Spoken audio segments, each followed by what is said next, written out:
అందరికీ నమస్కారం అండి. Welcome to Suthani studio. Social media వేదికగా తెలుగుదేశం పార్టీకి సంబంధించినటువంటి కార్యకర్తలు ఒకంత అసహనాన్ని తీవ్రంగా వ్యక్తం చేస్తూ ఉన్నారు ఒక సంఘటన గురించి. ఆ సంఘటన ఏంటి అంటే తెలుగు సినిమాలలో పాటలు పాడేటటువంటి సింగర్ మంగ్లీ గురించి అన్నమాట. అసలు ఈ మంగ్లీకి తెలుగుదేశం పార్టీ కార్యకర్తలకు వచ్చినటువంటి సమస్య ఏంటి అని చెప్పేసి ఆలోచిస్తే, ఈ సింగర్ మంగ్లీ వైఎస్ఆర్సీపీ పార్టీ అధికారంలో ఉన్నప్పుడు ఆ పార్టీ తరఫున ప్రచారాలలో పాల్గొనింది. అంతేగా ఆ పార్టీ ఇచ్చినటువంటి నామినేటెడ్ పదవులను కూడా ఆవిడ వెలగబెట్టింది. ఆమె మాట్లాడుతూ, చంద్రబాబు నాయుడు అనే పేరు నా నోటి నుంచి తలవను, చంద్రబాబు నాయుడు మీద నేను పాటలు పాడను, నేను వైఎస్ఆర్సీపీ పార్టీ కార్యకర్తని, కాబట్టి నేను జగనన్నకి భక్తురాలిని అని చెప్పేసి బాహాటంగానే చాలా సార్లు ఆమె మాట్లాడినటువంటి వ్యక్తి. అటువంటి సింగర్ మంగ్లీని అరసవెల్లి క్షేత్రంలో విఐపి హోదాలో దర్శన భాగ్యం కల్పించడం అనేది టీడీపీ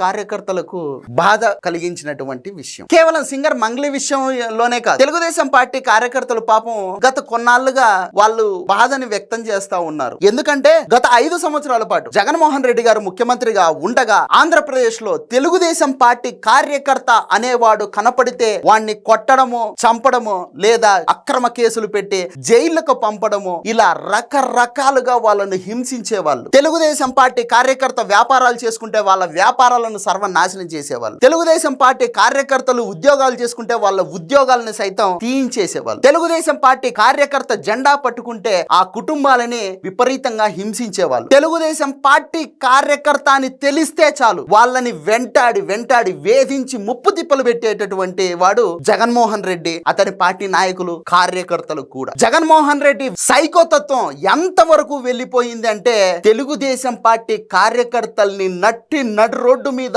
పట్టపగలు పడుకోబెట్టి గొంతులు కోసేంత వరకు వెళ్ళింది. ఒక నందం సుబ్బయ్యను చూసాం, ఒక తోట చంద్రయ్యను చూసాం. ఇలా నానా హింసలు పెట్టారు తెలుగుదేశం పార్టీ కార్యకర్తల్ని, రకరకాలుగా వేధించారు తెలుగుదేశం పార్టీ కార్యకర్తలు. అయినప్పటికీ తెలుగుదేశం పార్టీ కార్యకర్తలు ప్రతిదీ ఓర్చుకొని భరించి వాళ్ళు కోరుకున్నటువంటి తెలుగుదేశం పార్టీ అధికారాన్ని చేపట్టడం జరిగింది వాళ్ళ కష్టం మీద. అధికారంలోకి వచ్చిన తర్వాత తెలుగుదేశం పార్టీ కార్యకర్తలు కూడా ప్రతీకారం కోరుకున్న మాట వాస్తవం. కానీ తెలుగుదేశం పార్టీ నాయకుడు చంద్రబాబు నాయుడు గారు, ప్రజలు మనల్ని ఎన్నుకున్నది జగన్మోహన్ రెడ్డి అరాచకాలు భరించలేకనే, కాబట్టి మనం జగన్మోహన్ రెడ్డి లాగా చేస్తే ఇక జగన్మోహన్ రెడ్డికి మనకు తేడా ఏముంటుంది, కాబట్టి మనము ఇటువంటి అరాచకమైనటువంటి పరిపాలన చేయదలుచుకోలేదు, మనం ప్రజలకు మంచి చేస్తామనే నమ్మకంతోనే మనకు 94% స్ట్రైక్ రేటుతో సీట్లు ఇవ్వడం జరిగింది. 164 సీట్లు ఇచ్చి మనల్ని అసెంబ్లీకి పంపారు. మనకు ఇచ్చినటువంటి 5 సంవత్సరాలను పగల కోసం, ప్రతీకారాల కోసం, కక్షలు కార్పణ్యాల కోసం వాడకుండా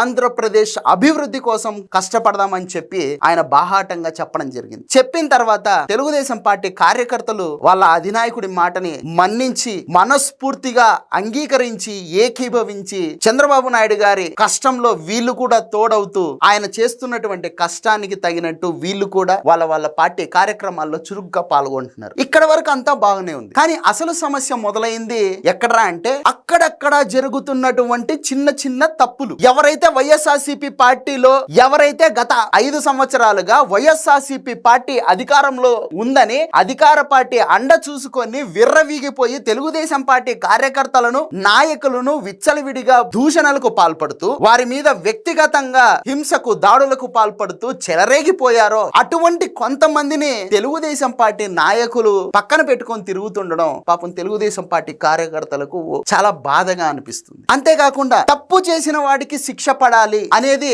తెలుగుదేశం పార్టీ నాయకుడు చంద్రబాబు నాయుడు గారు ప్రతిసారి చెప్పేటటువంటి విషయం. కానీ కార్యకర్తలు బాధపడుతున్నది ఏంట్రా అంటే, తప్పు చేసిన వాడు శిక్షింపబడాలి అని మీరు చెబుతున్నారు, కానీ సార్ తప్పు చేసిన వాళ్ళు తప్పించుకుంటున్నారు. మీకు తెలుసు కదా, లేళ్ల అప్పిరెడ్డి తెలుగుదేశం పార్టీ కార్యాలయం పైన దాడి చేశాడు, అందరికీ తెలిసిందే. తెలుగుదేశం పార్టీ కార్యకర్తలు పాపం వాళ్ళ కార్యాలయాన్ని, వాళ్ళ పార్టీ ఆఫీస్ ని గుడిగా భావిస్తారన్నమాట. అటువంటి తెలుగు తెలుగుదేశం పార్టీ కార్యాలయం పైన, మంగళగిరి పార్టీ ఆఫీస్ పైన ఈ లేళ్ల అప్పిరెడ్డి, ఈ దేవినేని అవినాష్, అప్పటి జగన్మోహన్ రెడ్డి ప్రభుత్వం అండ చూసుకొని వందలుగా మందన వేసుకొని పోయి ఆ పార్టీ ఆఫీస్ మీద దాడి చేసి అక్కడ ఉన్నటువంటి మనుషుల్ని విచ్చలవిడిగా కొట్టి హింసించి దారుణంగా ప్రవర్తించిన తీరు మనం అంతా ఆ రోజు చూసాం. అటువంటి లేళ్ల అప్పిరెడ్డిని మీ ప్రభుత్వం ఏర్పడిన 8 నెలలు అయిన తర్వాత కూడా ఇప్పటికీ ఏమి చేయలేకపోతున్నారు, అటువంటి దేవినేని అవినాష్ ని మీరేమి చేయలేకపోతున్నారు అని చెప్పేసి బాధ వ్యక్తం చేస్తా ఉన్నారు తెలుగుదేశం పార్టీ కార్యకర్తలు. ఇక జోగి రమేష్,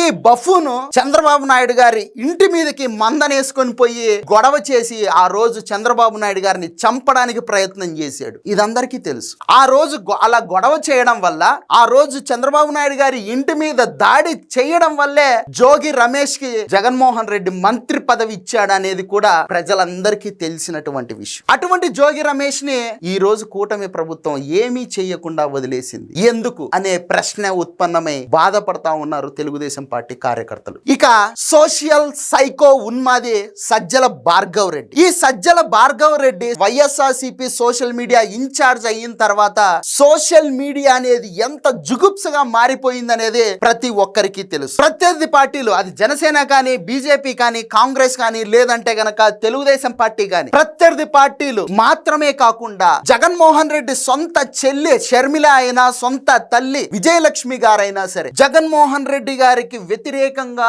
ఎవ్వరు మాట్లాడినా వాళ్ళ మీద వ్యక్తిగత దూషణలకు, వ్యక్తిగత దాడులు పాల్పడడం, వాళ్ళ ఫోటోలను మార్ఫింగులు చేయడం, ఒక ఉన్మాదమైనటువంటి వ్యవస్థని పెంచి పోషించింది ఈ సోషల్ సైకో సజ్జల భార్గవ్ రెడ్డి. ఇతని అండదండలతోనే వర్ర రవీంద్రారెడ్డి అనేవాడు, ఒక పంచ్ ప్రభాకర్ అనేవాడు, ఇంకొక రెడ్డి ఇలా కుల ఉన్మాదులంతా ఏకమయ్యి వాళ్ళ వెనకల కొన్ని వందల పేటీఎం కుక్కల్ని ఏర్పాటు చేసుకొని ప్రత్యర్థుల పైన, అంటే జగన్మోహన్ రెడ్డికి వ్యతిరేకంగా ఏ ఒక్కరు మాట్లాడినా వాళ్ళను వ్యక్తిగతంగా దూషించడమే కాకుండా వాళ్ళ ఫోటోలను తీసుకొని వాళ్లకు న్యూడ్ గా మార్పులేస్తూ వాళ్ళను చిత్రవద చేసినటువంటి సోషల్ సైకోలు, ఉన్మాదులు వీళ్ళంతా. ఇటువంటి సజ్జల భార్గవ్ రెడ్డిని ఏమీ చేయలేకుండా వదిలేశారు ఎందుకు అని పాపం తెలుగుదేశం పార్టీ కార్యకర్తలు బాధపడతా ఉన్నారు ఈ రోజు. ఇక ఒక రోజా, ఒక కోడాలి నాని, ఒక వల్లభనేని వంశీ, ద్వారంపూడి చంద్రశేఖర్, ఒక అంబటి రాంబాబు, ఒక పేర్ని నాని, అనిల్ కుమార్, వీళ్ళంతా నోటిదూల మంత్రులు. వీళ్ళు గత 5 సంవత్సరాలు వాళ్ళ శాఖల్లో పనిచేసింది తక్కువ, వాళ్ళ నోటికి పని చెప్పింది ఎక్కువ. వాళ్ళ శాఖలకు సంబంధించి ఏదైనా అడిగితే చాలు ఇక వ్యక్తిగతంగా దూషించేయడమే, ఇష్టం వచ్చినట్టు నోటికి ఎంత మాట వస్తే అంత మాట. ద్వారంపూడి చంద్రశేఖర్ మాట్లాడతాడు, నారా చంద్రబాబు నాయుడునే లకారంతో తిడతాడు ఆయన. ఇక రోజా ఎలా మాట్లాడుతుందో ప్రతి ఒక్కరికి తెలుసు. అనిల్ యాదవ్ ఏ విధంగా మాట్లాడతాడో అందరికీ తెలుసు. సాక్షాత్తు శాసనసభలో చొక్కాలు విప్పేసి రౌడీజం చేసినటువంటి వ్యక్తి ఈ నెల్లూరు అనిల్ యాదవ్. ఇక అంబటి రాంబాబు మనందరికీ తెలిసిందే, ఎంత స్త్రీలోలుడైనప్పటికీ పాపం మనోడు నోటికి పని చెప్పేటటువంటి అంతటి నోటి మినిస్టర్ గా ఆయనకు మంచి పేరు. అందుకే ఆయనకి ఇచ్చినటువంటి నీటిపారుదల శాఖ మంత్రిని యాక్చువల్ గా జగన్మోహన్ రెడ్డి గారు గతంలో ఇరిగేషన్ మినిస్ట్రీ అటువంటి వాళ్ళకే ఇచ్చాడు. ఇద్దరికిస్తే ఇద్దరు నీటిపారుదల శాఖ గురించి జీరో నాలెడ్జ్, కానీ నోటిపారుదల శాఖ అంటే వాళ్ళు 100కు 100 మార్కులు ఇవ్వచ్చు. ఇరిగేషన్ గురించి వాళ్ళకేం తెలియదు, కానీ ఎదుటోళ్ళని తిట్టమంటే మాత్రం బీభత్సంగా తిట్టేవాళ్ళు. అటువంటి వాళ్ళని కూడా, ఇక దళితులని చంపేసి డోర్ డెలివరీలు చేసినటువంటి ఎమ్మెల్సీ అనంత్ బాబును ఈ రోజు వరకు ఏమి చేయలేకపోతున్నారు. ఒక పార్లమెంట్ సభ్యుడు అయ్యి ఉండి ఆంధ్రప్రదేశ్ పరువు ఢిల్లీలో తీసినటువంటి గోరంట్ల మాధవ్ని, ఒక తోపుదుర్తి ప్రకాష్ రెడ్డిని, ఒక కేతిరెడ్డి పెద్దారెడ్డిని, కేతిరెడ్డి వెంకటరామయ్య, ఇలా దారుణాలు దాష్టికాలు చేసినటువంటి ఈ వైఎస్ఆర్సీపీ సైకో మూకని ఏమి చేయలేకపోతున్నారు అనే బాధ తెలుగుదేశం పార్టీ కార్యకర్తలకి ఉండిపోయింది. ఈ బాధలో నుంచి ఉత్పన్నమైనటువంటి ప్రశ్నే ఇది. కార్యకర్తలు ఏమనుకుంటున్నారంటే, చంద్రబాబు గారు మీరు ప్రతిసారి నేను మారిపోయాను, నేను 1995 నాటి చంద్రబాబుని ఇప్పుడు చంద్రబాబు 4.0 అని మాట్లాడుతున్నారు, కానీ మీలో మార్పు మాకు కనిపించలేదు సార్. మీరు ఎప్పుడు ఇదే మంచితనంతో ఇలాగే ఉంటున్నారు. తప్పు చేసిన వాడిని శిక్షించండి, ప్రజలకు మంచి సందేశాన్ని పంపించండి అని చెప్పేసి చెప్తా ఉన్నారు, బాధపడతా ఉన్నారు. వాళ్ళ బాధని వ్యక్తం చేసుకోవడంలో కూడా వాళ్ళు ఒక రకంగా చూస్తే ఇబ్బంది కూడా పడతా ఉన్నారు. బయటికి మాట్లాడుకుంటే ప్రత్యర్థుల ముందు చీప్ అయిపోతామేమో, చులకన అయిపోతామేమో అని చెప్పేసి కూడా వాళ్ళు బాధపడతా ఉన్నటువంటి పరిస్థితి. నేను కూడా ప్రభుత్వాన్ని అడిగేది ఏంటంటే, వీళ్ళంతా తప్పు చేసిన వాళ్ళు, శిక్షించండి. ప్రజలు మీ గురించి తప్పుగా అనుకోరు, ఎందుకంటే తప్పు చేసిన వాడు శిక్షించబడాలి. వాడిని ఫ్రీగా వదిలితే సమాజానికి మరింత ప్రమాదకరం. మీరు అభివృద్ధి చేసుకుంటూ వెళ్తూ ఉంటారు, వాళ్ళు వెనకల నుంచి దాన్ని నాశనం చేసుకుంటూ వస్తారు. మీరు కష్టపడి ప్రయోజనం ఉండదు అనేది నేను చెప్పదలుచుకున్నటువంటి విషయం. నా వీడియో మీకు నచ్చితే లైక్ చేయండి, సబ్స్క్రైబ్ చేయండి, అలాగే షేర్ కూడా చేయండి. Thank you so much.